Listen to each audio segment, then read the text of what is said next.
రామాయణం నుంచి మనం తెలుసుకోవాల్సిన నీతి ఎంతో ఉంటుంది. ఎప్పుడూ అకారణంగా ఒకరిని దూషించడం కానీ, ఇష్టం లేకపోయినా అపహరించి తీసుకువెళ్ళడం కానీ, లేనిపోని విషయాలు నూరిపోసి దూరం చేసుకోవడం కానీ చేయకూడదు.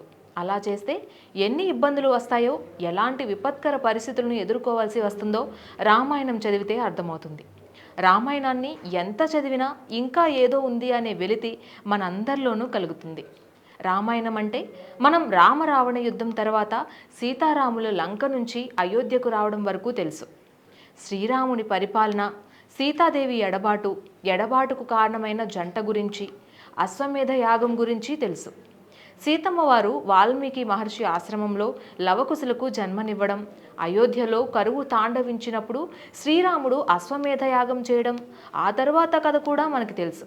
అయితే అసలు రామాయణం జరగడానికి ప్రధాన కారణమైన శూర్పణఖ గురించి, రామరావణ యుద్ధం తర్వాత ఏమైందనే సందేహాలు చాలామందికి ఉన్నాయి. ఆ సందేహాలను ఈ వీడియోలో నివృత్తి చేసే ప్రయత్నం చేద్దాం రండి. శూర్పణఖ చేసిన పనులు తెలిసి చేసినా తెలియక చేసినా తప్పు చేసింది. కానీ ఆ తప్పు లోక కళ్యాణానికి దారితీస్తుంది. రావణుణ్ణి చావు రాముడి చేతిలోనే ఉన్నది. అందుకే ఈ కథంతా నడిచింది. రామరావణ యుద్ధం ముగిసిన తరువాత ఆ యుద్ధాన్ని చూసి భయపడిన శూర్పణఖ లంకను వదిలి పారిపోయింది. అలా పారిపోయిన శూర్పణఖ ఏమైందో చాలామందికి తెలియదు. తనకు అవమానం జరగడమే కాకుండా తన అన్నలను చంపిన రాముడిపై పగను పెంచుకుంటుంది శూర్పణఖ. లంక నుంచి వెళ్ళిపోయిన శూర్పణఖ అడవుల్లో దాక్కుంటుంది. సమయం కోసం ఎదురు చూస్తూ ఉంటుంది.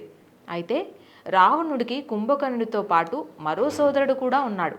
ఆయన పేరే కరాలకంఠుడు. ఈయన కూడా యుద్ధం సమయంలో భయపడి లంక నుంచి పారిపోతాడు. తన అన్నలను చంపిన వారిపై పగ తీర్చుకోవాలని అనుకుంటాడు.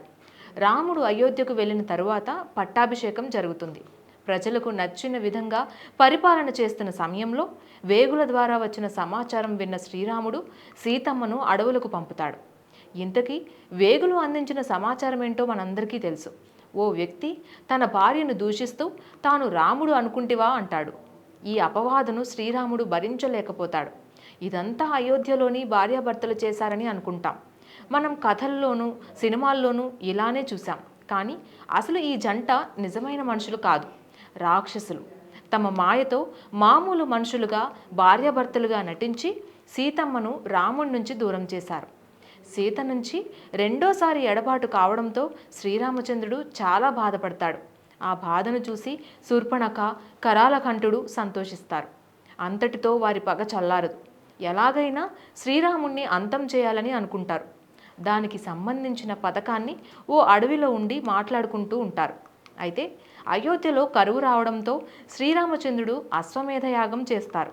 అనంతరం యాగాశ్వాన్ని వదులుతూ తోడుగా లక్ష్మణ, భరత, శత్రుఘ్నులతో పాటు హనుమంతుణ్ణి కూడా వెళ్ళమంటాడు శ్రీరాముడు. మారుతి వాయువేగంతో ఆకాశంలో సంచరిస్తూ ఉండగా అడవిలో ఇద్దరు రాక్షసులు కనిపిస్తారు. వారిద్దరూ మాట్లాడుకుంటూ ఉండగా అక్కడికి మారుతి సూక్ష్మ రూపంలో వచ్చి చెట్టుపై కూర్చొని వారు చెప్పే మాటలు వింటాడు.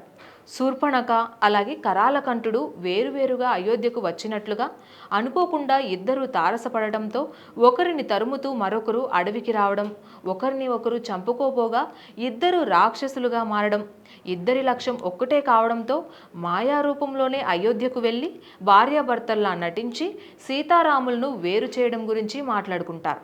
అంతేకాకుండా ఇప్పుడు యాగాశ్వాన్ని సంహరిస్తే అశ్వం కనిపించకపోవడంతో శ్రీరాముడు అవమానంతో కుంగిపోయి మరణిస్తాడని చెప్పుకుంటారు. హనుమంతుడు అక్కడ లేనప్పుడే ఈ పని చేయాలని నిర్ణయించుకుంటారు. హనుమంతుడు ఉంటే తమను బతకనివ్వడని మాట్లాడుకుంటారు. ఈ మాటలన్నీ చెట్టుపై నుంచి వింటున్న హనుమయ్య ఒక్కసారిగా విశ్వరూపాన్ని దాల్చి పెద్ద పర్వతాన్ని విరిచి శూర్పణఖ, కరాలకంఠుడిపై వేస్తాడు. అంతే, ఆ దెబ్బకు ఇద్దరు రాక్షసులు మరణిస్తారు. ఇది క్లుప్తంగా శూర్పణఖ కథ.